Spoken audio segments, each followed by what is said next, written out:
Graças e paz, galera. Hoje vamos começar mais um podcast Esse Lado para Cima, com um episódio mais que especial. Vamos falar um pouquinho sobre a vida e o ministério de Jesus logo após a vinheta.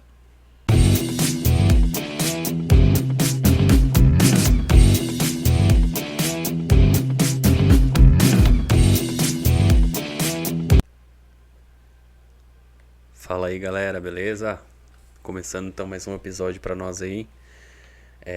Esse episódio a gente sentou para conversar um pouquinho, fizemos aqui uma preparação para comentar um pouquinho sobre as profecias, né, que Jesus cumpriu durante o seu ministério. E essas profecias, elas estão lá no Antigo Testamento, né? Elas já apontavam para um direcionamento aí da vida de Jesus, como que seriam, né, as coisas que ele tinha para cumprir aí durante o seu ministério na Terra. Aí a gente vai passar por algumas, conversar um pouquinho aqui. A gente vai falar sobre 9 profecias que ele realizou, que ele cumpriu aqui, Jesus fez para nós aqui. A gente começa então, né, conversando um pouquinho aqui sobre o que foi o ministério dele, né? Ele começou seu ministério lá na Galileia, como a gente já viu, né? Algumas coisinhas antes nos episódios anteriores aí. Jesus, ele inicia o seu ministério durante uma festa, né? Mais especificamente, ele faz o seu milagre ali durante uma festa, né, Francisco? Sim, sim. A bodas de Caná. Isso, que seria seu primeiro milagre ali que ele realiza em público, digamos assim, né? Foi registrado para nós aí. O ministério dele começa na Galileia, né, como sendo, né, vamos dizer assim, o centro, né, principal ali da região da Galileia. E sabemos que ele veio para cumprir, né, todas as profecias do Velho Testamento. E tá lá em Isaías 9, do 1 ao 2. Eu vou ler aqui na minha Bíblia aqui. Uhum. Isaías 9, 1 e 2. Mas a aflição dos que estiverem sofrendo vai acabar. No passado, Deus humilhou a terra das tribos de Zebulon e de Naftali. Mas no futuro, ele tornará famosa essa região, que vai desde o mar Mediterrâneo até a terra que fica no lado leste do Rio Jordão, isto é, a Galileia dos pagãos. O povo que andava na escuridão viu uma forte luz. A luz brilhou sobre os que viviam nas trevas.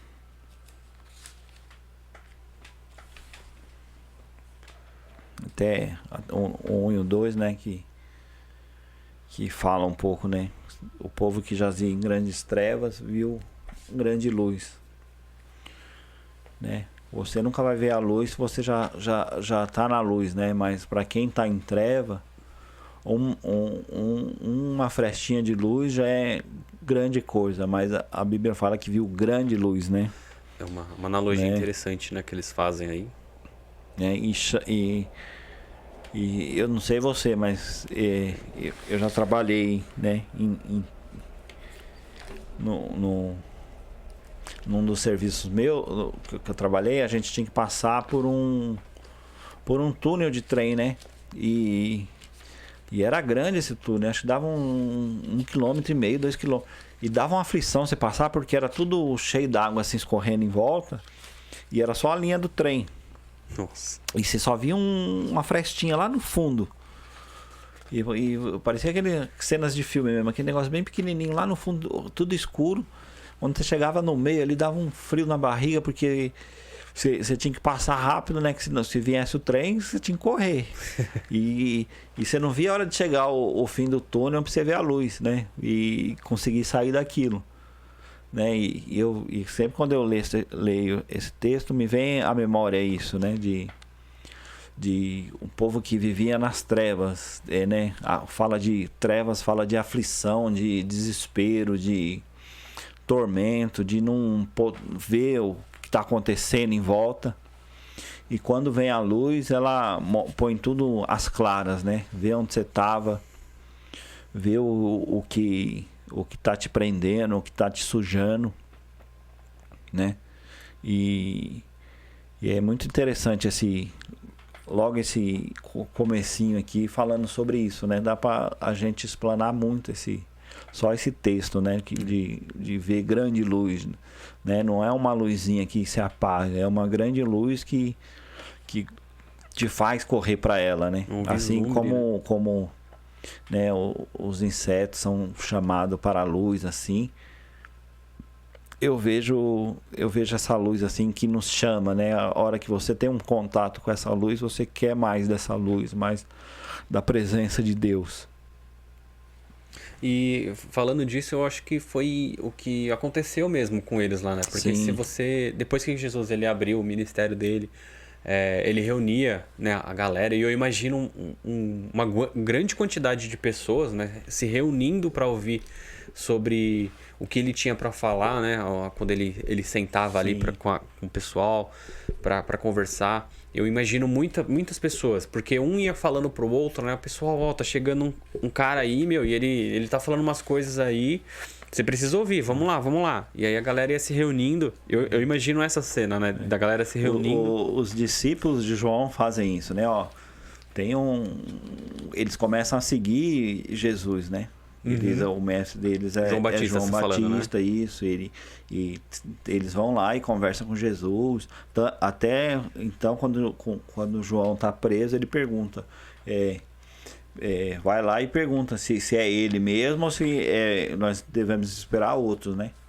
Aí Jesus fala para os discípulos de João, fala para ele que os cegos vêm, os coxos andam, os surdos ouvem, né? Então, o testemunho é isso, que ele está cumprindo as profecias a respeito dele, né? Ele não precisa falar, sou eu. Ele não precisava se anunciar, né? Ele mesmo já mostrava isso, né? Aquela coisa, né? Ele mostrava, ele não só falava. É isso. O segundo é que ele falava por parábolas, né? Segunda profecia a respeito dele, né? Você pode ver que a maioria dos ensinamentos dele, assim, pro povo em geral, era por parábolas.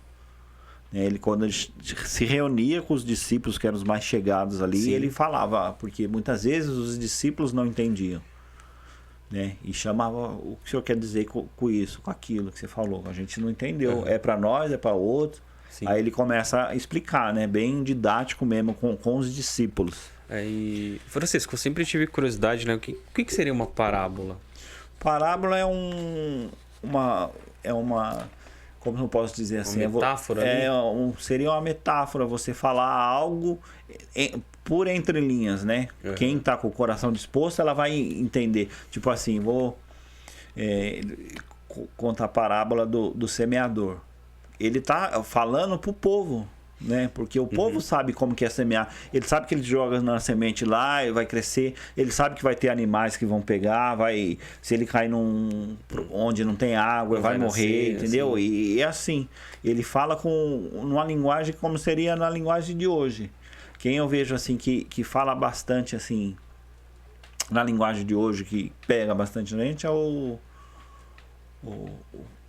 aquele pastor que fala bastante, bem engraçado, assim, bem... Carlos Duarte? Acho que é isso. Cláudio Duarte. E ele fala bem assim, numa forma bem que a gente consegue entender, né? E a parábola, ela tinha um significado específico, que ela fala, Jesus fala que ele foi feito para que a pessoa mais simples possa entender. Né? De falar que os sábios da época não iam entender porque o coração deles estava endurecido. E a parábola, ela tem dois lados. Um lado que fala o que está no texto ali, que a maioria entende, mas ela consegue falar para você de uma forma específica para cada pessoa, né? Tem a parábola do pastor, da mulher que perdeu a dracma e do filho também, né? Não tem... e da ovelha, né? Do pastor que vai atrás das ovelhas, do pai que perdeu, fica esperando o filho pródigo e das ovelhas. E cada um, ela fala da mesma coisa em 3 formas, né? De algo que se perdeu e foi achado. E é o filho, o pai e o Espírito Santo ali. O filho, que é o pastor, que dá a vida pela ovelha, perdeu, ele vai atrás e não para até encontrar a ovelha. A mulher que perdeu a dracma é o Espírito Santo trabalhando em nossas vidas para trazer o valor que a gente perdeu, tanto da gente, né? Como do reino, né? Sim. E ela se alegra quando ela consegue achar o que ela está procurando. A dracma seria a moeda deles na época, isso, né? Seria Só que o dinheiro. A metáfora não está no dinheiro, não mas tá no valor dinheiro, que a gente tem mesmo, no né? dinheiro no valor que a gente se perde. O que ela faz? Ela acende a luz. Sim. E a luz do evangelho. A gente acabou de falar da luz ali, né? E o terceiro é o pai, porque o pai, ele tá sempre esperando a gente voltar. Ele tá lá no portão, ele fica esperando. Preparou uma festa, né, pra gente. E o filho, quando ele volta com aquele coração. Será que ele vai me aceitar? Né, porque medinho. Eu catei o dinheiro, a minha herança, gastei tudo, né? Vou ver se ele deixa pelo menos eu trabalhar para ele, né? E o pai, ele nunca tá assim. Ele é filho. Filho, Deus, ele quer vocês de volta, né? E é isso que Deus quer, né? E a parábola é assim. Ela fala, se você ler, você vai absorver de um jeito, né? Então, porque cada um tá vivendo uma situação. Sim, verdade. Eu fiz essa pergunta porque, assim, às vezes a gente está comentando, mas a gente não pensa um pouquinho nisso. Mas tem a ver um pouquinho também com aquela questão do idioma da época também. Com o idioma, com a cultura. A cultura, né? Uma coisa mais cultural, né? A gente que da nossa região, que a gente não tem costume de trabalhar essa linguagem, né? Sim. Trabalhar com metáforas, parábolas. Tem até palavras que parece que é muito arcaica, né? Então, antiga. Tem a questão do idioma, da cultura. Eu acho que também tinha um pouco isso, era o costume deles, né? Conversar assim, dando sempre exemplos, né? Explicando sobre as coisas da situação lá e falando sobre exemplo, né? E o que a gente estava comentando agora, né, o que ele cumpriu aqui, que é falar em parábolas, tá lá em Salmo 78:2, tá? Eu vou ler aqui para vocês. Tô com a Bíblia do Francisco também, tá? Ó, Salmo 78:2, né? A poesia de Asa. Pois falarei com vocês por meio de provérbios e explicareis os segredos do passado. Então, é isso que Deus ele faz aqui, né? Ele fala com o povo ali, né? A galera, através de palavras. A minha tá um pouquinho diferente. Aí ele tá falando provérbios, né? Por provérbios, mas em outras traduções vai falar por parábola, né? Falarei por parábolas. Aqui tá escrito assim, né? Provérbios pode ser traduzido por parábolas ou comparações, né? Em algumas versões diferentes aqui. Aí vai muito daquela questão que a gente acabou de comentar, né? A questão do idioma da época, com palavras muito arcaicas, muito antigas, sofre uma pequena alteração ali na tradução, né? Isso ocorre também com o português nosso. Algumas palavras que elas já perderam o sentido. Sim. E essa Bíblia aqui é uma Bíblia de estudo também. E aí, embaixo no rodapé ela dá alguns sentidos das palavras. Fala um pouquinho também na palavra no grego. Então tem uma junção aqui, o romano, né? O latim, que era um pouquinho usado também. Vamos pro terceiro tópico aí, que é a entrada triunfal de Jesus, né? Ele entrou montado em um jumento, aclamado pela multidão. Né? Entrou aqui, a gente está falando de Jerusalém, né? Quando ele chega em Jerusalém, tá? Que as pessoas que estão lá começam a gritar Hosana, Hosana nas alturas, né? Ele está louvando ao Senhor. E o texto está lá em Zacarias 9:9. Deixa eu achar aqui, peraí. E essa parte é bem interessante porque assim, cara, Jesus é Jesus, né? A gente sabe que nesse momento, né, quando ele chega ali em Jerusalém, ele já tinha realizado diversos... Ele já era conhecido, né? Ele já estava assim... o pessoal estava ouvindo falar dele, mas não é que nem hoje, né? Que onde você vai, você fala de Jesus, a pessoa já associa, né? E na época... Então, naquela época, as pessoas não tinham internet igual a gente tem hoje, elas tinham que falar de boca a boca, certo? Elas iam falando de boca a boca, um pro outro, até chegar na pessoa, né? E o que é interessante? Porque, assim, a gente sabe que Jesus era Jesus, ele tinha poder, ele fazia o que ele queria e ele escolheu um jumentinho, cara. Ele foi humilde ali, escolheu um jumentinho para poder chegar na Jerusalém, né? A gente pode fazer uma comparação assim, o que seria Jerusalém naquela época com as grandes cidades de hoje, né? Tipo, tá acontecendo um congresso lá em Brasília. Imagina, tipo, né, o nosso presidente aí chegando humildemente lá em Brasília. Seria essa comparação que a gente pode tentar imaginar, né, na nossa mente, assim, na época. Então, a galera, eles prepararam, né, uma recepção ali para Jesus. Eles não conheciam Jesus ainda, mas eles prepararam uma recepção. Então, a entrada da cidade, ela provavelmente deve ter sido decorada, né? Fizeram umas decorações. Colocaram... o Francisco vai ler aqui pra gente? Tá, Zacarias 9:9. Eu tava procurando Isaías, mas Isaías foi o anterior, né? Isso. E tá aqui: alegre-se muito, povo de Sião, moradores de Jerusalém, cantem de alegria, pois o seu rei está chegando. Ele vem triunfante e vitorioso, mas é humilde e está montado num jumentinho, filho de jumenta. O povo de Israel, a cultura deles, Jesus tinha a cultura judaica, né? A cultura do povo de Israel. Ele aprendeu, foi ensinado tudo por essa cultura. E na cultura fala que o rei, ele entra com um jumento, ele não entra a cavalo. Quem entra com cavalo é o povo romano. Essa é a essência do povo romano, do grego, que eles entram com o cavalo, com a imponência, né, do cavalo, para ninguém tocar. O jumentinho aqui era a confirmação do rei. O rei, ele entrava no jumento, mostrando que ele era humilde para estar na altura das pessoas, né? Uhum. O jumento, ele é estatura baixa, né? E o jumento também, ele é um pouquinho mais complicado do que o cavalo, né? Porque se ele travar ali, ele não andar, ele não vai sair do lugar, cara. Não adianta você fazer nada que ele não vai sair do lugar. Né? Então tinha essa preocupação também, né? Mas Jesus era Jesus, né? Então ele já sabia tudo que tava para fazer ali, né? A gente vai pro nosso quarto tópico aqui, que esse daqui, ele, pra mim, ele é um dos mais fortes, assim, sabe? Um dos confirmamentos mais fortes, assim, que já aconteceu, né? Antes de falar sobre ele, eu vou pegar o texto aqui pra vocês, que é lá em Isaías. A gente vai voltar lá pra Isaías, tá? 53:7, tá bom? Deixa eu preparar aqui pra gente ler.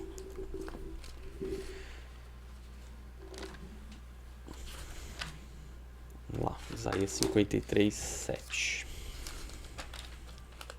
Eu vou ler aqui e a gente já vai fazer alguns comentários, tá? Vamos lá, Isaías 53:7. Ele foi maltratado, mas aguentou tudo humildemente, e não disse uma só palavra. Ficou calado como um cordeiro que vai ser morto, como uma ovelha quando cortam a sua lã.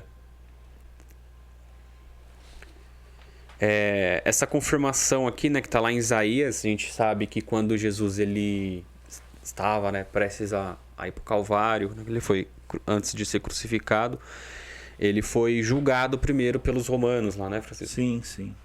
E ele joga para um, joga para o outro, joga para o outro. Ninguém queria julgá-lo. Meio que caçoando dele, né? Meio que, né? E a gente sabe também, né, que ele foi julgado lá pelos romanos e naquele momento eu acredito que ele já sabia o que tinha para acontecer, né? As profecias ali que tinha para acontecer, ele já sabia que tudo que ia ter naquele momento. E em nenhum momento ele levantou a voz, sabe? Pra poder questionar o que estava acontecendo ali. Em nenhum momento ele ficou furioso, levantou a voz, né? Falou, vocês não sabem o que vocês estão fazendo, né? Um pouco antes eles falam com os discípulos, né? Que ele fala que ele veio para fazer isso, para cumprir essa profecia, né? E se eu não me engano, até com Pedro, né? Aí depois ele fala, porque ele mesmo vai negar, né? Que ele fala, eu vim para cumprir isso, né? Eu vou passar por isso sozinho, do jeito que vai desenrolar, eu já sei como vai acontecer. Aí ele até fala, Pedro, o diabo pediu para peneirar você, mano, por 3 vezes. Eu roguei ao Pai por você. Né? Porque Pedro, ele se perde nisso aí, porque ele andou com Jesus o ministério inteiro, desde o começo, e chega no final, você põe tudo a perder, né? Tanto é que quando Pedro já tinha perdido a esperança, né? Ele foi lá, voltou a pescar, algo que ele nunca mais ia fazer, ele voltou a pescar. E quando ele vê Jesus, ele pula não quer nem saber, ele pula do barco e vai, chega lá, Jesus está fazendo um peixe assado para eles comem. E Jesus, ele tem um tratamento especial com Pedro à parte, né? Falando sobre ele cuidar da igreja, né? Que apacentar as ovelhas, né? E toda vez que eu leio esse texto, me dá um aperto, né? É complicado, né, Francisco? Eu também sinto isso, às vezes, quando eu tô lendo lá, meditando. Eu acho que é uma cena muito forte, assim. Porque imagina você andar com a pessoa, né? A sua vida inteira ali, passar junto com a pessoa, né? E chega nesse momento, acho que passa um filme na sua cabeça, né? Acho que bem complicado. E é um misto, né, de emoções, né? E você vê que ele foi lá só para cuidar de você, sabendo que você traiu, né? Negou, né? Mas Deus teve misericórdia da vida dele. E quantas vezes a gente não faz isso, né? Porque é fácil a gente julgar, Pedrão tá lá impetuoso, mas quantas vezes a gente não nega Jesus no nosso dia a dia, né? Em coisas bobas. Às vezes trocamos por menos que um prato de lentilha, né? Às vezes é um momento ali que é uma provação, né? Você vai lá e nega Jesus, igual você falou. É bem difícil mesmo. E eu falei que essa parte é uma das partes que me emociona, né? Porque assim, imagina você... É bem difícil, não dá nem pra imaginar uma situação dessa. Mas imagina você, assim... tá durante um julgamento que vai decidir pela sua vida ou pela sua morte, e você não falar absolutamente nada, sabe? Ficar em silêncio e passar por aquilo, aguentar aquilo, aquela humilhação que você tá tendo ali, né? Os seus acusadores te apontando e você ficar totalmente em silêncio, né? E é algo que vai contra a nossa natureza, né? Porque a gente quer se defender, quer jogar a culpa em outro, quer falar, peraí, não é só eu, né? E você quer recorrer a alguém, né? Buscar alguém para uma ajuda. Eu deixei anotadinho aqui uma curiosidade, caso vocês passarem, né? Sei lá, tiver um tempinho, quiser assistir esse filme, ou já assistiu e quiser rever, tem aquele filme do Mel Gibson, né? Dirigido pelo Mel Gibson, A Paixão de Cristo. É um filme bem forte mesmo, bem emocionante. Ele trabalha muito bem aqui para tocar no lado emocional, né, dessa parte de Cristo aqui. E tem um ator, né, que o nome dele é Pietro Sarubi, e ele interpreta Barrabás no filme, né? Sim. Aí ele tem uma cena ali que ele tá... acho que a única cena que ele aparece, que ele tá junto com o ator que faz o Cristo. E eles estão lado a lado, né? E a multidão lá embaixo gritando para libertar Barrabás, né? Liberte Barrabás, liberte Barrabás. Quem vocês querem que liberte, né? Cristo ou Barrabás, né? Isso, é nessa cena mesmo. Em específico essa cena. E Cristo, ele já tinha sido flagelado, né? Quando aconteceu essa parte aí. Aí ele tá um pouquinho desconfigurado, né? Tá machucado no rosto. E quando a multidão tá gritando nessa parte aí, esse ator, né? Ele era ateu, esse ator, e ele olha pro ator que fez Cristo. Eu não vou me lembrar o nome dele agora, né? Mas vamos chamar de Cristo aqui. Jim Caviezel. Ah, então. Francisco lembrou o nome dele. Então ele olha assim pra Cristo. E ele falou que naquele momento que ele olhou pra Cristo ali, né? O personagem, ele viu Jesus Cristo mesmo. Aquele olhar, assim, sabe? Aquele olhar meigo. Aquele olhar silencioso. Que quer falar alguma coisa, mas é silencioso. E ele falou que naquele momento que ele olhou e viu, ele se arrependeu. Né? Ele se arrependeu não, perdão. Ele se converteu. Porque ele sentiu, né, realmente a presença de Cristo ali naquele momento. É bem interessante, depois vocês procurem aí esse testemunho dele aí. É muito legal, cara, você ver isso aí. Uma coisa que eu aprendi logo cedo, eu não sei, né, se procede ou não, é que ele chama Cristo barra paz, porque os dois chamavam Jesus. Eu não sei se tem algum documento falando sobre isso, mas para não ter não ter um erro, ele fala, né, quem que vocês querem que eu solte? Cristo ou Barrabás? E o pessoal que, quando eu me converti, a gente conversava, eles falavam que era por causa disso, porque os dois nomes eram Jesus, né?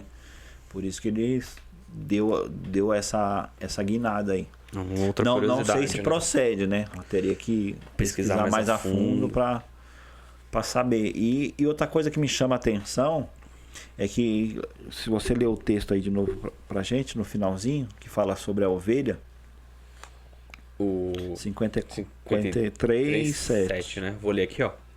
Ele foi maltratado, mas aguentou tudo humildemente e não disse uma só palavra. Ficou calado como um cordeiro que vai ser morto, como uma ovelha quando cortam a sua lã.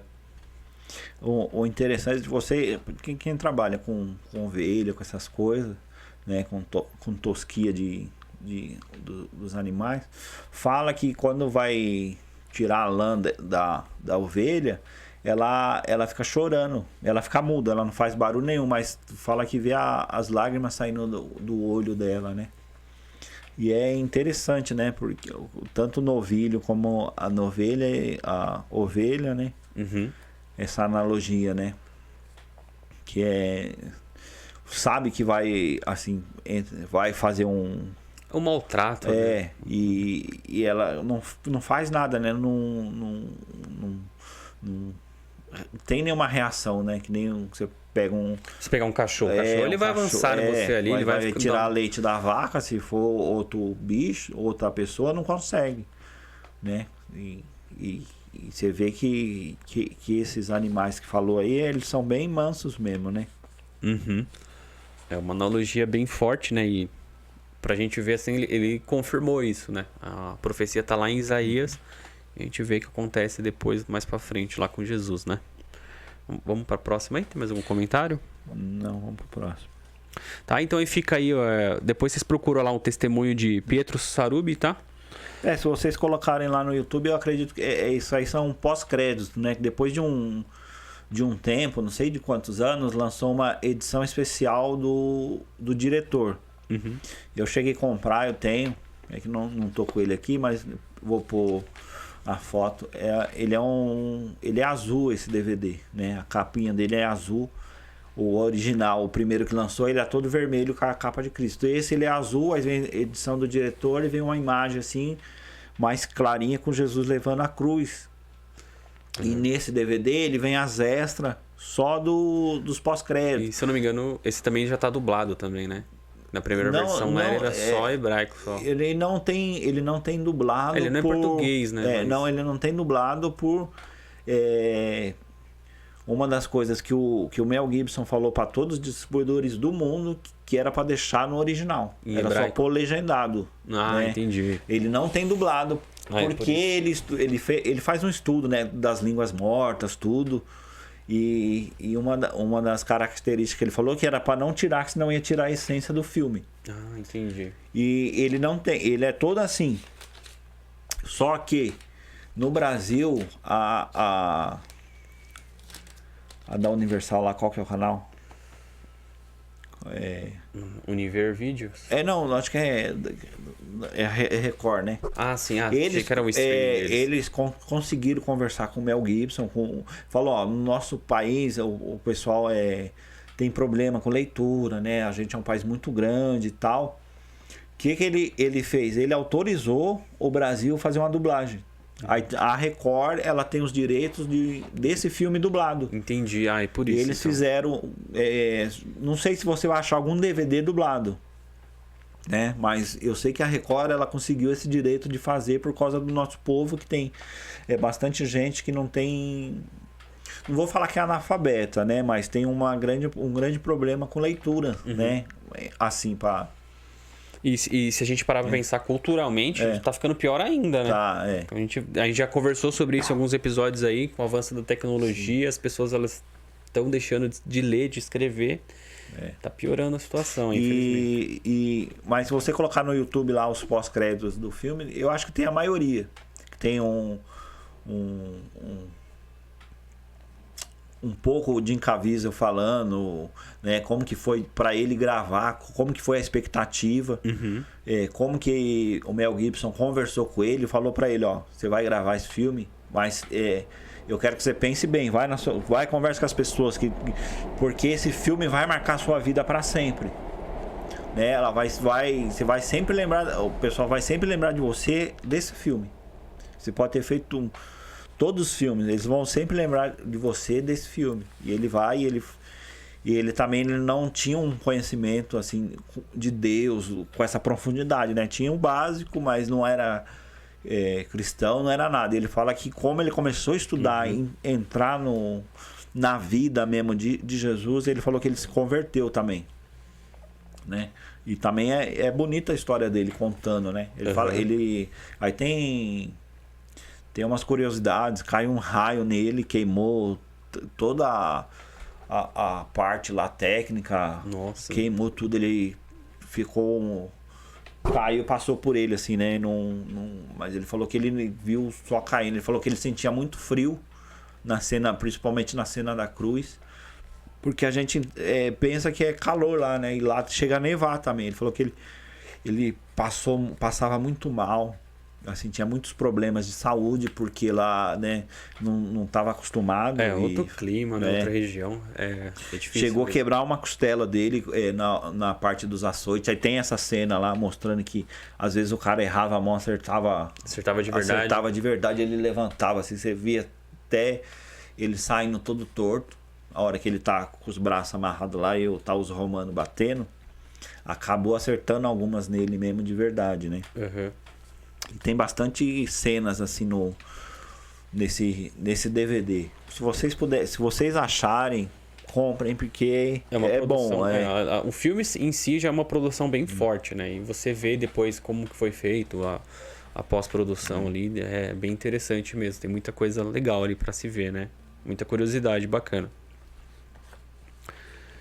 E já indo engatilhando aqui pro próximo, né? A gente viu o silêncio dele, né, durante o julgamento ali. A gente acompanhamos aqui em Isaías. E a gente já vai pro próximo também ali, que seria as mãos e os pés dele perfurados, né? A gente sabe que ele foi crucificado e ele passou por esse processo, né, de perfuração ali das mãos e dos pés. Eu já ouvi algumas pessoas falando que ele não foi... não colocaram pregos nos pés dele. Mas isso é impossível, não tem como, porque senão os braços ali não sustentariam, né? Tem processo da crucificação. Isso aí há algum tempo atrás acharam porque o que acontecia com a crucificação? Quando eles crucificavam, eles tiravam o corpo, juntamente, geralmente com a cruz, e jogavam numa vala. Uma vala que seria o Hades, o Guina, aí, que é onde jogava o que seria. Eu tô falando esse nome, vou ver se eu consigo me aprofundar um pouco aqui. O Hades, o Guina aí, ele seria o que Jesus fala que é o Sheol. O Sheol, o inferno. O que seria? Ele tem um vale lá em Jerusalém, como se fosse uma fossa lá. Hoje eu não sei, acredito que não tenha mais, mas na época de Jesus, né, nesse tempo, o que eles faziam? Todo lixo que ajuntava não tinha um sistema que nem o nosso, que hoje que os carros passam, pega, vai para um lugar determinado, terra ali, né? E vai arrumando. Não, o que eles tinham? Eles tinham esse lugar específico que eles conheciam como Sheol, como o Hades, que era um lugar onde eles jogavam entulho. E lá sempre tinha fogo, e sempre ia queimando, e ia acontecendo isso. E o que acontecia lá? Lá, por isso que Jesus fala, né? Onde o verme nunca morre, onde o fogo nunca se apaga. Ele estava fazendo uma analogia para eles da época entender como que era o inferno, como que a pessoa longe de Deus ia ficar. E ali o que acontecia? Quando acontecia isso, porque eram ladrões, eram pessoas de má índole que eram crucificadas, não era qualquer um. Era a pessoa muito, assim, que servia de lição para os outros não fazerem, né? E um detalhe, antes de você dar continuidade aí, já que você está falando da crucificação, né? E um detalhe importante é que os romanos, eles não crucificavam os próprios romanos. Não. Né? Eles eram julgados de uma outra forma. Então isso era para quem não era romano. Aí o que acontecia? Eles crucificavam, jogavam e acabou não tendo nenhum... algo arqueológico para mostrar como que era a crucificação naquela época, né? E aí até hoje muito se indaga como que é a cruz, como que era, né, o processo. Só que foi achado há um tempo atrás, se vocês puderem até pesquisar pelo canal do arqueólogo Rodrigo Silva, que ele vai mostrar, ele tem lá no canal dele mostrando esse achado, que é um osso do calcanhar com esse prego. Não é o de Jesus, né? Mas é de alguém que foi crucificado. Eles acharam, né? Alguém guardou o corpo dessa pessoa que foi crucificada e passou um tempo eles acharam, né? E outra curiosidade também é que, assim, naquela época não existia enterros igual a gente tem hoje, né? Hoje, claro que hoje já é um pouco mais avançado, né? Tem essa questão do caixão, mas para cuidar mais do corpo, né? Mas como que funcionava naquela época lá? Eu vou pegar Roma, a gente vai falar de Roma aqui para ficar mais fácil de explicar. Como que funcionava? Existiam as catacumbas, né? Em Paris existe bastante. Sim. Quem era enterrado nas catacumbas? Todos aqueles que não fazia parte, digamos assim, da elite, tá? Por quê? Porque não existia cemitério, né? Então o que eles faziam? Eles embalsamavam os corpos, né? Enrolava ali com tecido especial de algodão. Sim. E eles colocavam dentro dessas tumbas, né? Eles tinham lá o espaço ali nas rochas, eles colocavam o corpo ali naquelas tumbas, porque depois de um tempo começava a putrefação e subia um cheiro muito forte, né? Então essa forma deles guardarem o corpo ali era para evitar um pouco disso, né? Desses gases aí nocivos. E a gente sabe que Jesus ele passou por esse processo, né? Depois que retiraram o corpo dele da cruz. E colocaram ele dentro dessa tumba, nessa caverna, digamos assim, fecharam lá com a rocha, né? A gente vê muito dessa cena em pinturas, em calendários, e era dessa forma que eles faziam. Então eles não enterravam o corpo. Aí o Francisco ele falou que eles jogavam, né, nessa vala aí, né? Quando era no caso de que eram crucificados, eles ou os romanos ou o próprio pessoal que era ali que estava ali, que eles faziam pegar, né? Tanto é que quando Jesus está levando a cruz, eles pegam o Simão Cirineu lá para levar, né? E ele fica constrangido, ele fica com medo, né? Porque também fala, não tem nada a ver com isso aí, Ele ficou com medo até dele ser mesmo crucificado, os caras pegar ele ali. Coisa com ele, né? Então, e assim, né? A gente falou desse local. Provavelmente, tá? Eu vou falar isso por minhas próprias palavras aqui, mas provavelmente esses caras que eram jogados nesse local aí era, sei lá, um criminoso que não tinha familiar ali, né? Porque geralmente acontecia o quê? Os familiares eles vinham um tempo depois e recolhiam o corpo da cruz, né? E levavam para esse local que a gente explicou aqui, né? Para embalsamar, tudo certinho. E a galera que não tinha ninguém para vir buscar, os próprios romanos tiravam da cruz e... Seria como um corredor da morte da época, né? As pessoas, ninguém quer saber de um cara que foi condenado à morte, que matou milhares, que fez, né, estrupou, que matou pais e mães, né? Seria isso na época. A pessoa seria desprezível para aquela época, que era... Colocou na cruz, estava sendo... Eles não queriam nem saber. Tanto é que quando Jesus ele é crucificado, do lado dele, ele tá no lado de 2 ladrões, né? E assim, a forma de crucificação ali era uma forma humilhante, porque você ficava exposto e essas cruzes aí, elas eram colocadas geralmente na entrada da cidade, né? Então todo mundo que chegasse ali pela estrada ali, havia as cruzes assim, né? E era uma morte humilhante, né? Falando um pouco disso aí, né? Já que nós estamos falando sobre isso, antes de você ler, pode ler aí o Salmos 22, 10, entrar no próximo tópico, que é lançando a sorte sobre as roupas de Jesus, né? E é interessante esse tópico. Eu ia falar agora, né? Mas como eu vi o tópico aqui, eu vou deixar para depois que nós falar um pouco sobre o tópico, né? É bem interessante também esse próximo. É o Salmo 22:16 que fala sobre... O Francisco falou assim, Salmos 22:16 fala um pouquinho da profecia dos mãos e pés perfurados, né? Que a gente estava falando aqui da crucificação, né? A gente levantou esse tópico aí, esse questionamento. Então, eu vou ler aqui pra gente poder passar pros outros, tá? Essa versão aqui, ela tá um pouquinho diferente, assim, mas depois a gente coloca embaixo aí no vídeo, a gente coloca uma versão mais atualizada, tá? Pra entender melhor. Então, aqui, ó, o Salmos 22:16, tá bom? Vou ler pra vocês aqui, ó. Um bando de marginais está me cercando. Eles avançam contra mim como cachorros e rasgam as minhas mãos e os meus pés. Então, aí a gente vê que tá um pouquinho diferente aqui a versão, né? Mas depois a gente deixa uma versão um pouquinho mais atualizada aí pra gente fazer uma comparação, tá? E entrando no próximo tópico, que foram lançadas sortes sobre as vestimentas de Jesus, né? Tá no Salmo 22:18. Tá, eu já vou aproveitar e já vou ler aqui. Se você percebeu, é o mesmo Salmo, tá? Ele vai falar... Tá falando ele vai sobre falar isso. sobre praticamente todo esse processo, né? Sim. Né? Pela vida do salmista da época, ele viu o que ia acontecer, né? Salmo de Davi, isso aqui, vamos lá então.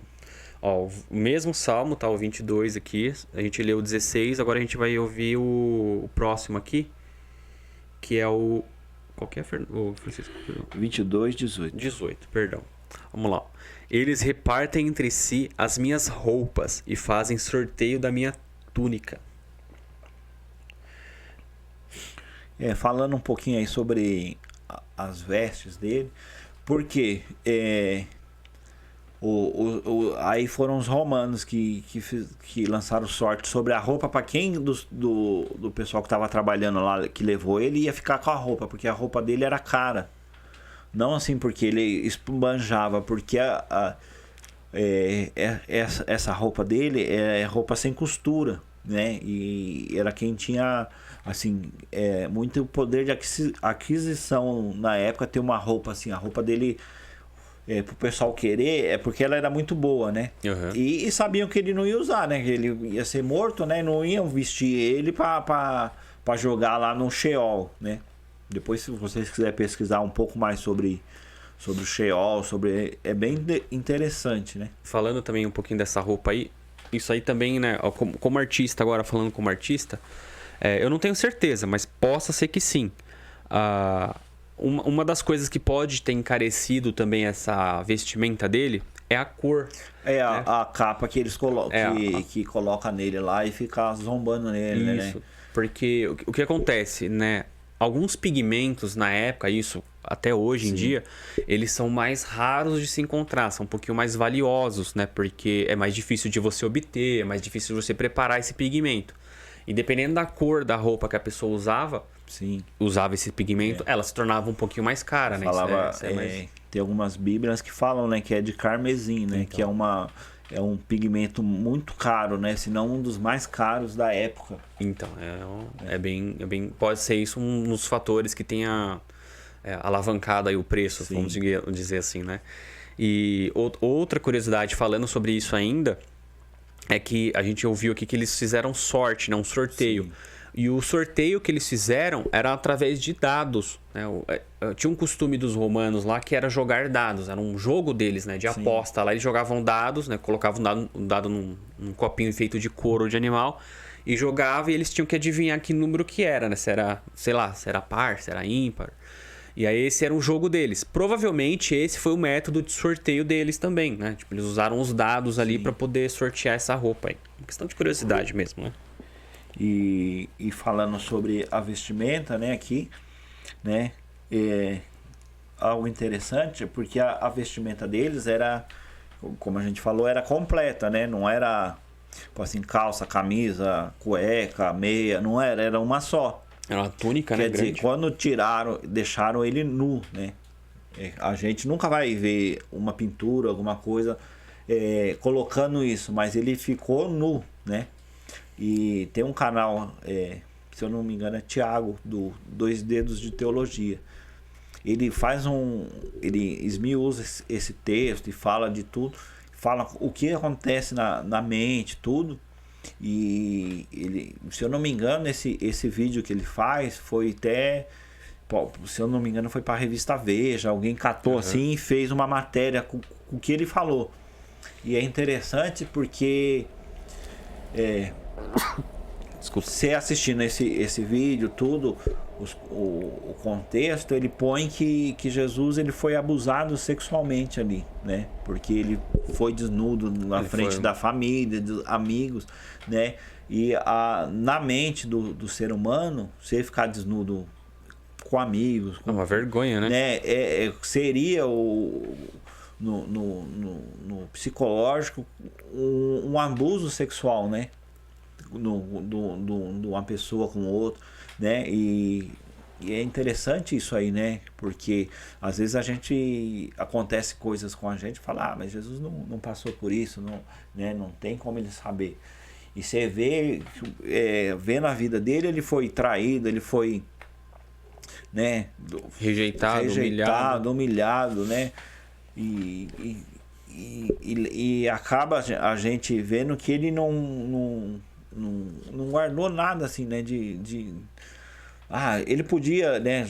Tem uma hora que ele conversando com os discípulos, ele fala, guarda a espada, que quem pegar a espada vai morrer pela espada, né?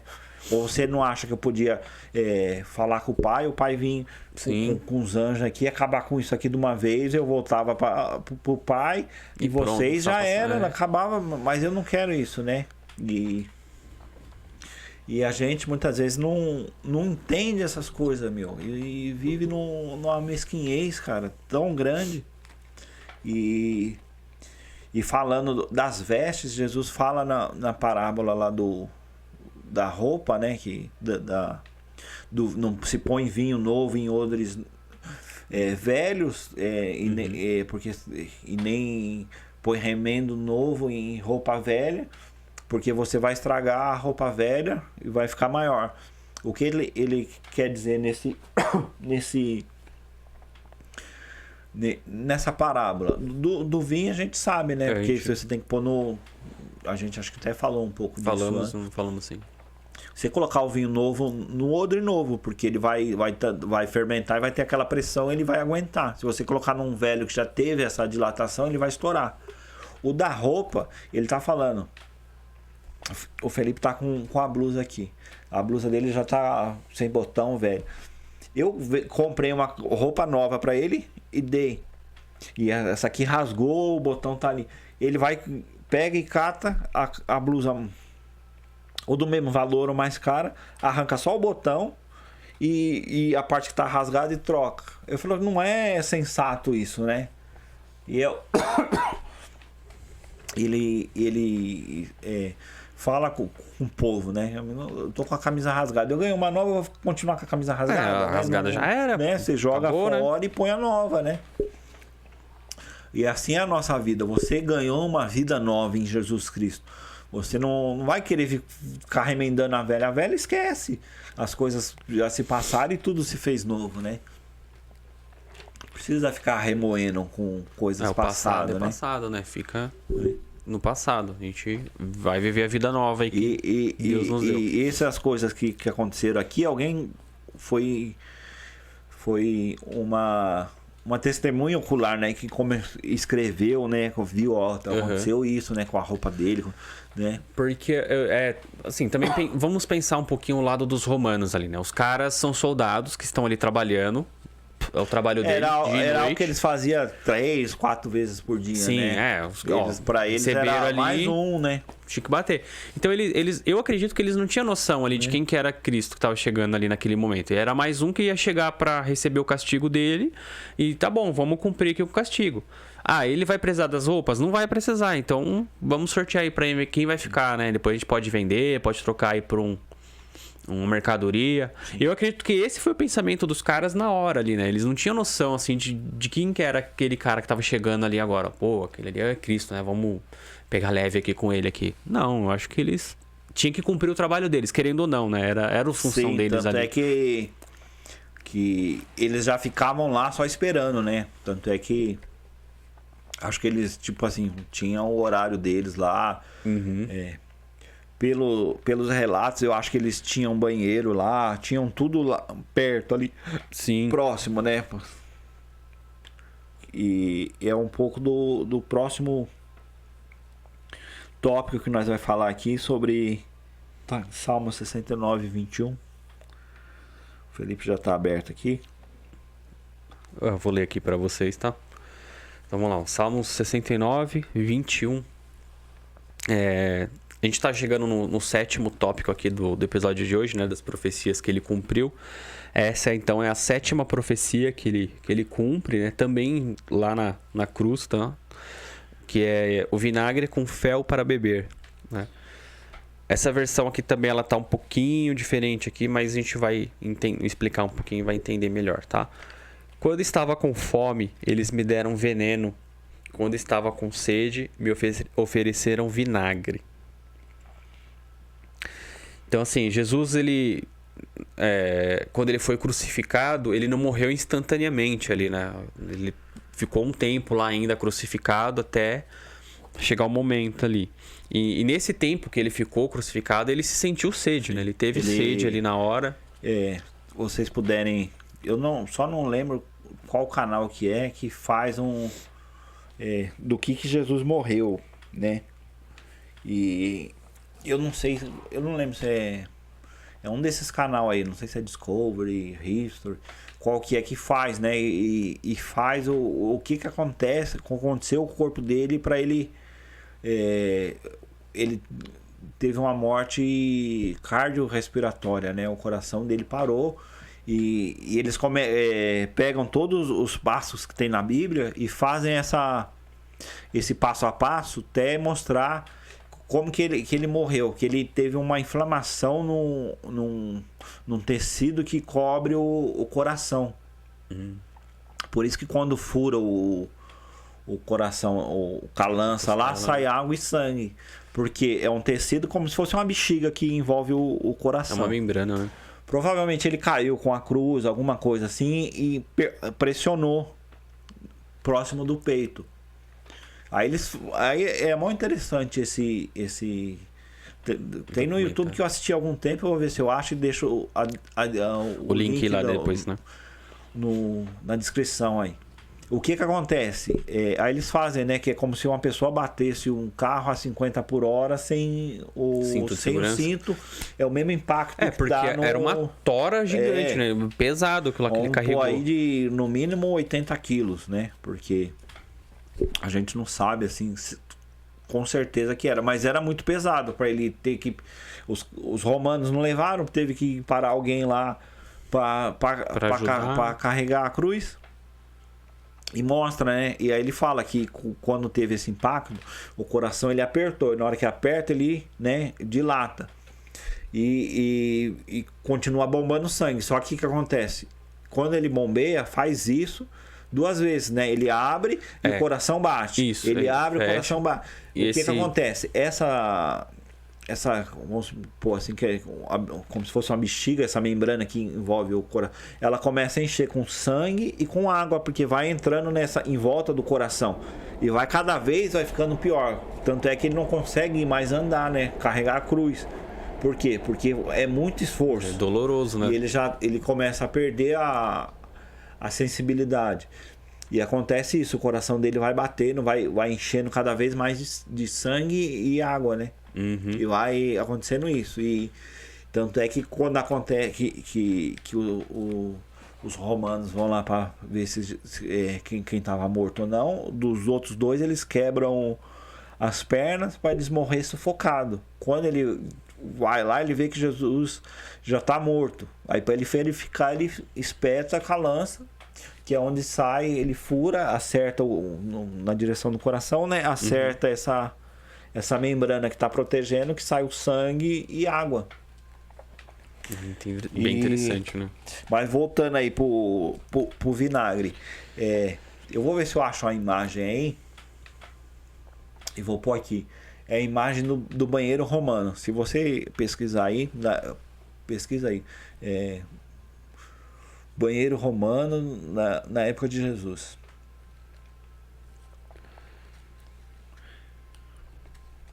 O porquê? Porque Jesus, chega uma hora que ele fala, tenho sede, né? Por quê? Porque ele está desgastado com essa coisa que aconteceu nos órgãos deles, né? Ó. A gente vai deixar essa imagem depois, aí por curiosidade, né? Vocês estão mostrando aqui pra mim. A gente vai deixar. Era um banheiro coletivo aqui, né? Um banheiro coletivo. O que acontece? No meio, não sei se você tá vendo aí, tem tipo um recipiente. Como se fosse um balde, né? Um negócio grande. Esse balde, ele tem isopo, que seria como se fosse a nossa bucha de tomar banho na época de hoje. Quando um romano ele ia no banheiro, ele ia com uma varinha. Você pode ver que ele tá com uma varinha aí. Sim. Esse isopo, ele tem vinagre, que seria como se fosse o álcool da nossa época, né? Porque o vinagre era para desinfetar tudo. E na época deles não tinham papel higiênico como a gente tem, né? Não tinha. O único jeito de eles se limpar era com esse negócio aí. O que eles faziam? Catavam essa varinha, catava lá o isopo lá, molhava no vinagre. No vinagre e se limpava.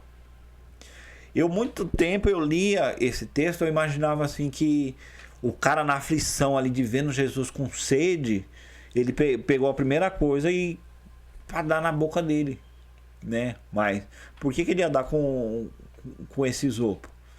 Ele foi para escarnear Jesus. Foi para zombar. Literalmente ele quis pôr de propósito, então. De propósito, né? Ele catou lá porque ele sabia o que era, né? Provavelmente foi um romano que catou lá e foi molhar a boca de Jesus com um papel higiênico da época sujo, né? Por isso que Jesus ele não bebe, né? Que fala que Jesus não bebe, né?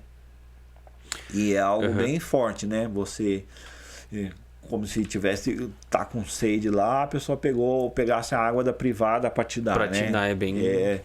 Você vê o nível uma humilhação grande, da humilhação, né? Que foi para nosso Senhor, e muitas vezes a gente, por alguma coisa aí, já acha que tem algum direito. A gente não tem direito de nada, né? Se a gente entendesse o que Jesus passou para nos dar a salvação, a graça, que não foi de graça. É um amor muito grande, né, Francisco? E não foi barata, né? A gente não ia nem dormir direito, pensando em tudo que a gente poderia fazer, né? Não sei quem assistiu o livro a lista de Schindler, né? E ele é bem isso, né? Schindler, né? No final do filme lá, ele fala, ele chega com um carro lá e com um broche. E as pessoas que ele salvou, né? Que ele conseguiu dos nazistas não ter matado, né? E ele chega lá e chega o rapaz lá e começa a agradecer ele, né? Aí ele olha, ele fala, com esse broche eu podia ter salvo 2 pessoas, com esse carro eu podia ter salvado 10 pessoas, com isso, né? E ele vê o quanto que ele podia ter feito mais e não conseguiu fazer, né? E no nosso país aqui tem tanta gente que fala que é evangélica, que que serve a Cristo, e eu vejo cada coisa, mano, no serviço, na rua, nas atitudes do dia a dia, nas né? redes sociais aí, o pessoal da mídia gospel aí. Tem um menino aí que falou que se converteu, eu vi falando que faz apologia à maconha, a aborto. Meu, não teve um encontro, né? E tem tanta gente que o pessoal fala, isso aí é só modinha. E você vê a transformação na vida da pessoa, mano. Que toda vez que eu assisto, que eu vejo alguma coisa dele, só cresce minha fé, é o Rodolfo Abrantes, mano. E tanta gente falava, isso aí não vai durar 2 anos, não vai durar um ano. Pois é, e o cara, né? E tem um você vê a transformação aí na vida dele, cara. Voltando aqui, Francisco, um pouquinho, a gente falou do fel e do vinagre, né? A gente explicou do vinagre. Mas o que seria o fel? Você sabe me dizer? O fel, ele seria as bactérias que ficam aí no vinagre por causa do uso, né? Que seria coletivo. Ele acaba criando uma bactéria que seria um veneno, né? Uhum. Hoje, né, depois dessa explicação que a gente teve aqui do banheiro coletivo, né? Entender o que era aquela varinha que os caras pegaram lá com... Não é bucha, não. Falou o nome seria aqui, como agora. Se fosse bucha, né? Ou isopo. Isopo, isso. Né? Com isopo na ponta, molhado no vinagre. A gente entendeu o contexto e agora a gente sabe, né, o que foi ali a ideia do Romano, a ideia do cara, né? Pra dar ali pra Jesus beber. E aí a gente sempre ouve falar do fel também, né? E agora a gente sabe que o fel é umas bactérias aí, então, que ficou nesse produto que eles fizeram, né? Então a gente vai passar pro próximo aqui agora, tá? Que é o número 8. Seria o zombado na cruz, né? Outra profecia que a gente já não precisava nem ter voltado aqui, né? Mas a gente viu ali que ele foi zombado mesmo, né? Mas vamos voltar aqui em Salmos 22, de novo, lá no 22, tá? Só que agora a gente vai ler o 7 e o 8. Vejam que o 22, ele fala muita coisa ali do processo da crucificação, né? A gente viu ali bastante coisa dele já. Eu poderia ter colocado em sequência aqui, mas meio que uma ordem cronológica das coisas que estão acontecendo, tá? Os 22. E você vê que o Salmo ele tem bastante referência, né? A Jesus, ao que aconteceu com Jesus. Você vê aqui que a maioria do que nós lemos aí, 1, 2, 3, 4... Quase 6, né? Foi de 9 aí, quase 6 tópicos foram só de salmos. Só de salmos. E quase todos aqui do mesmo salmo, né? A gente viu aqui que um só. Davi. Olhada aqui então, o que tá falando, né, nesse salmo aqui. Então a gente viu ali que é o zombado na cruz, né? Vamos lá. Salmos 22, 7 e 8. Vou ler aqui para vocês aqui, ó. Todos os que me veem caçoam de mim, mostrando a língua e balançando a cabeça. Eles dizem: você confiou em Deus, o Senhor. Então por que ele não o salva? Se ele gosta de você, por que não o ajuda? E nessa hora que acontece isso com Jesus, ele fala: Eloi, Eloi, lama sabachthani. Quer dizer, Deus meu, por que me desamparaste, né? E você vê a caçoação do pessoal lá, né? Porque ele não foi sem culpa nenhuma, condenado à morte, sendo crucificado nu, passando o papel higiênico na boca dele lá. E as pessoas tirando sarro. Acho que ele tá chamando Elias. Vamos ver se alguém vem ajudar ele, né? E não é, né? Ele se sentiu ali totalmente desamparado, né? Porque a Bíblia fala que Deus viu em Jesus todo o pecado da humanidade ali. E ele não suportou, né? E eu acho que para Jesus essa foi a pior parte, né? Ver que Deus meio que não conseguia olhar para ele, né? Uhum. Por causa do nosso pecado, sujeira, né? Por causa de tudo que a gente fez, né? De tudo que separa a gente de Deus, né? E para mim, E eu vejo aqui que Jesus foi a pior parte, não foi ele carregar a cruz, não foi ele os pregos, não foi a humilhação. A dor ali que ele passou. Foi a saber que Deus ele não conseguia, Deus não conseguia ver o filho dele ali, né? E é bem forte essa parte, né? E eu imagino o desespero de Jesus nessa hora, né? Tanto é que ele fala: Deus meu, por que me desamparaste, né? E nesse momento, né, os caras estavam fazendo uma afronta ali, né? Tipo, desce daí, você não é Deus? Então sai daí, cara. E falou que ia destruir o templo e fazer em 3, né? Zombando dele, né? A zombaria ali foi do começo ao fim, né? Sim, então, tipo, você ser humilhado, né, no seu leito de morte ali, já passar por tudo aquilo e ainda os caras zombar de você na sua cara ali, né, enquanto você está morrendo. Bem, bem forte essa cena, igual você estava falando, é bem forte, cara. A gente para ler ali, começa a imaginar, né, a situação, aquela cena ali, dá até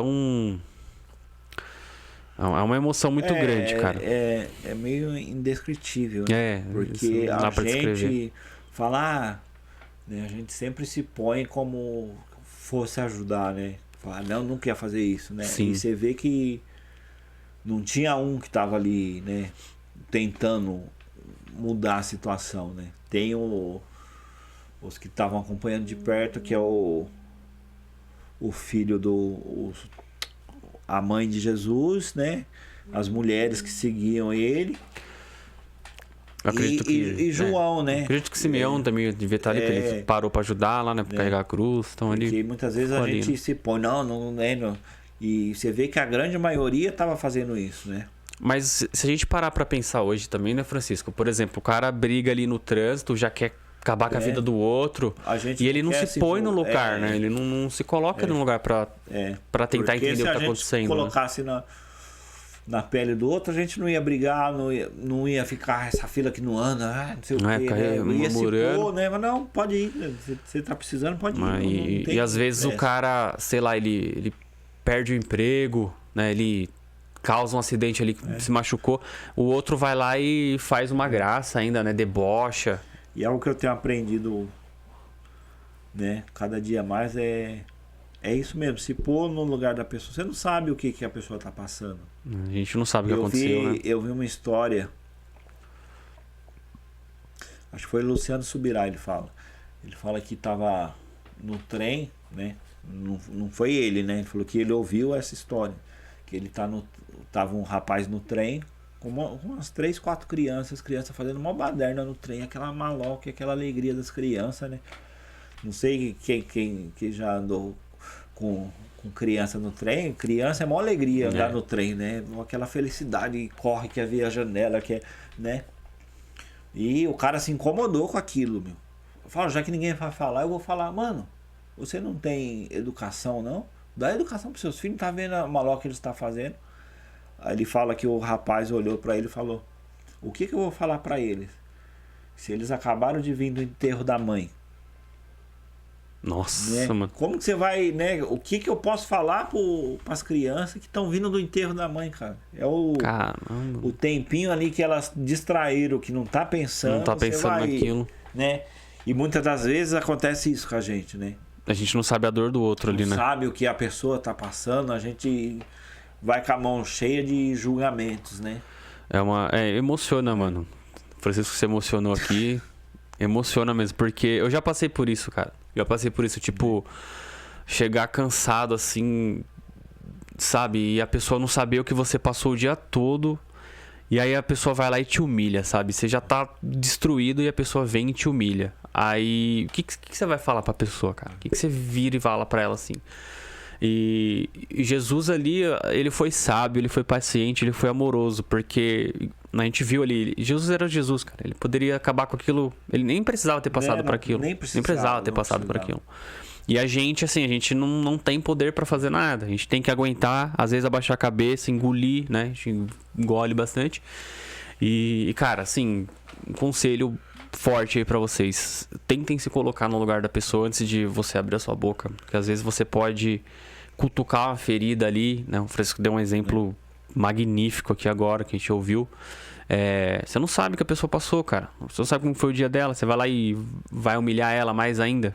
Então, cuidado, né? Tem um pouquinho mais de cuidado, tenha paciência aí. Que a gente venha cuidar, né, das pessoas, não expor mais a ferida, né? E que a gente venha entender que tudo que Jesus passou foi por amor a nós, né? De ver a obra dele concluída e saber que ele não nos fez essa conexão de novo. Que no episódio anterior eu quis deixar mais marcado isso, que Deus ele busca um relacionamento de pai com filho, né? E a vida é relacionamento, né? Uhum. E o relacionamento é esse, é você tentar dar um pouco de amor para a pessoa que está ao seu lado, né? Em vez de você maltratar, machucar, xingar, é você fazer totalmente ao contrário. Aquilo que você quer para você, fazer para o próximo, né? E isso é que Jesus nos ensina, né? Pois é, eu já tenho praticado isso, né, na minha vida e, cara, é um resultado, assim, muito satisfatório, sabe? Não por crescimento pessoal, assim, mas você vê que, às vezes, um bom dia que você dá pra alguém já faz toda a diferença, né? A pessoa, ela sabe, ela ouviu aquele bom dia sincero, aquele cumprimento sincero, ela sabe que você é diferente ali, que você tá fazendo a diferença naquele lugar. E eu tenho praticado isso, cara. Tenho me colocado mais no lugar dos outros, assim, no lugar do próximo, e tem feito muita diferença. Muita diferença. É muito bom saber disso, sabe? E o último tópico é motivo de alegria, de tudo, porque é o motivo que nos faz estar aqui hoje, de que tudo se cumpriu, que é a ressurreição de Jesus, que está lá em Salmos 16:10. Exatamente, né? Vou ler aqui também. E a gente deixou esse por último justamente para isso, né? Pra gente fechar o episódio de hoje com essa alegria, né? Saber que Cristo passou pela ressurreição, né? Que a morte não o prendeu. 16:10, tá? Vou ler aqui, ó, pra vocês. Salmos... Perdão, passei aqui. Só um momentinho, pessoal. Acabei abrindo no livro errado aqui, tá? Vou voltar aqui, ó. Salmos 16:10. Porque tu, ó Deus, me proteges do poder da morte. Eu tenho te servido fielmente, e por isso não deixarás que eu desça ao mundo dos mortos.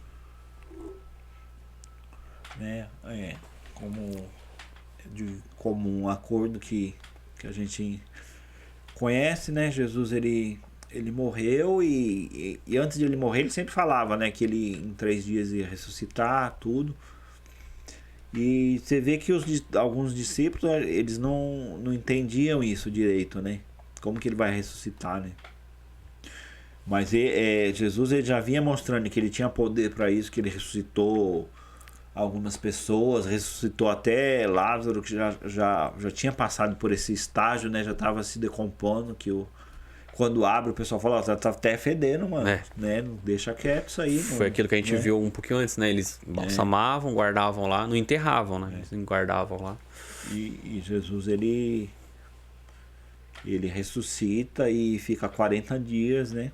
Andando com os discípulos, ensinando em particular. Muitas pessoas, vou colocar assim, algumas pessoas que eu conheço, né, acreditam que Jesus ele passou pela ressurreição no 3º dia e tchau, foi pra glória, né, com o Pai. Não, né, ele ficou... Porque a gente lendo assim, dá muito a entender isso, né, que ele já foi ali, já foi conversando. Falou, galera, subindo, tchau, né? Tô indo aí, até mais. Casa, depois vocês vão. Não é, né? Ele fica um tempo. Tanto que Tomé, ele pega e fala, ó, enfia o dedo aqui na ferida. Você não seja incrédulo, seja crente. Mas bendito é aqueles que não viram, não tocaram, mas creem em mim, né? A gente é uma geração É uma geração bendita, né? Que a gente não viu Cristo, não andou com Cristo, mas a gente crê nele, né? Mas a gente acredita em tudo que está escrito aqui. Né? Uhum. É um livro de fé e prática pra gente, né? De regras, fé e prática. E quando a gente chegar lá no céu, ele vai estar com essas mesmas marcas, né? Uhum. Quando ele fala, né, para livrar do poder da morte, é justamente isso, né? Que Cristo ele tem o poder sobre a morte. A gente sabe ali que Cristo ele venceu a morte, né? Então a morte não pôde segurá-lo, né? E o Francisco comentou sobre o Hades ali, né? O Sheol, que é um lugar onde os como que você falou? Que os vermes não...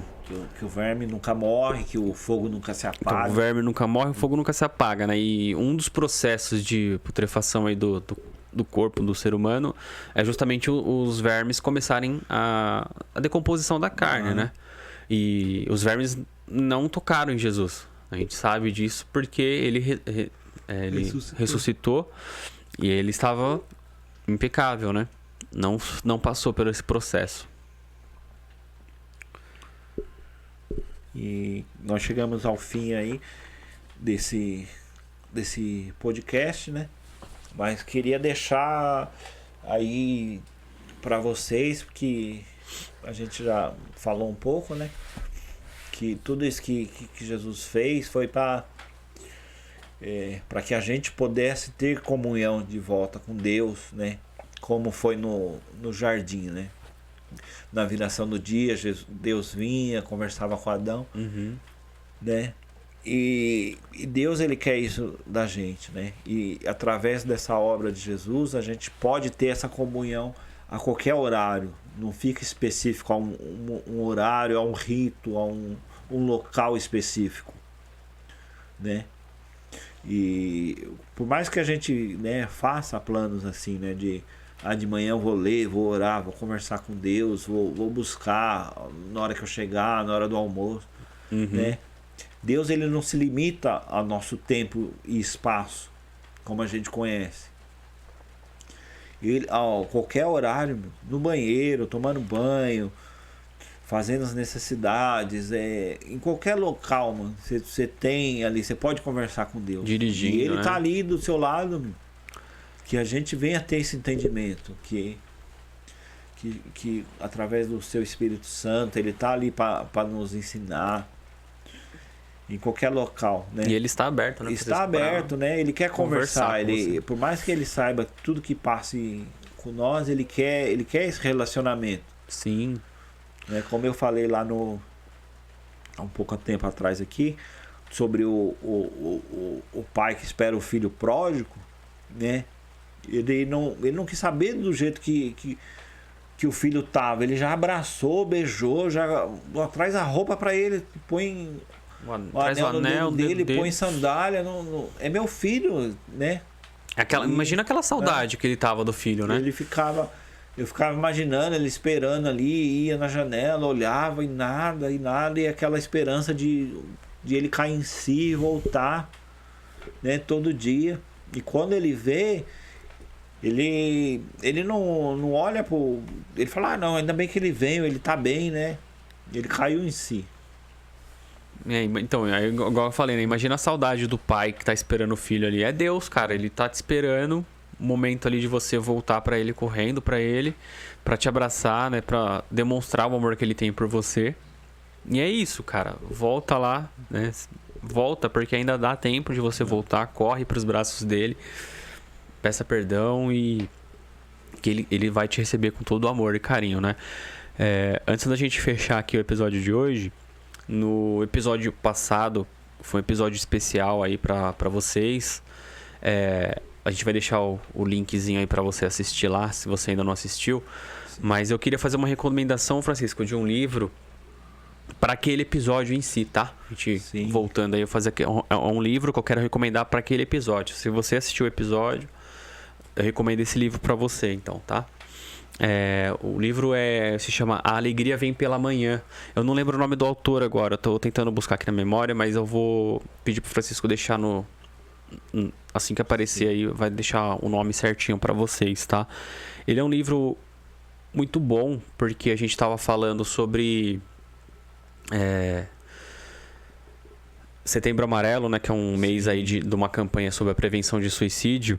E esse livro, eu acho que ele vai conversar um pouco com você a respeito disso, tá? É um livro bem bacana aí, a leitura dele é fácil, ele é pequeno, ele não é grande, tá? Você pode ler tranquilamente aí na sua casa, enquanto você está indo pro trabalho. E eu acredito que ele vai conversar um pouquinho com você, tá? Esse livro é bem bacana. No mais é isso, pessoal. Se puder, compartilha, dá um like aí, comenta aí, que a gente entende que tá fazendo a coisa certa, né? Isso aí, compartilha o vídeo. A gente tá lá também no Spotify, no Deezer, tá? Procura a gente lá se quiser ir ouvindo a gente quando tá indo pro trabalho, dirigindo aí, né? Se ficar corrido para você assistir o vídeo, ouve a gente lá, bem bacana também. Deus abençoe a todos aí. Uma ótima semana.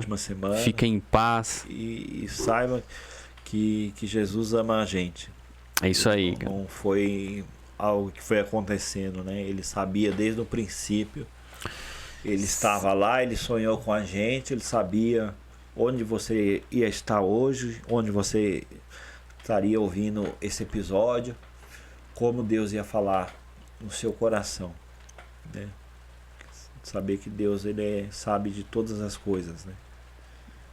Exatamente, Deus é Deus, cara. É. Fiquem Amém. com paz aí. Abração.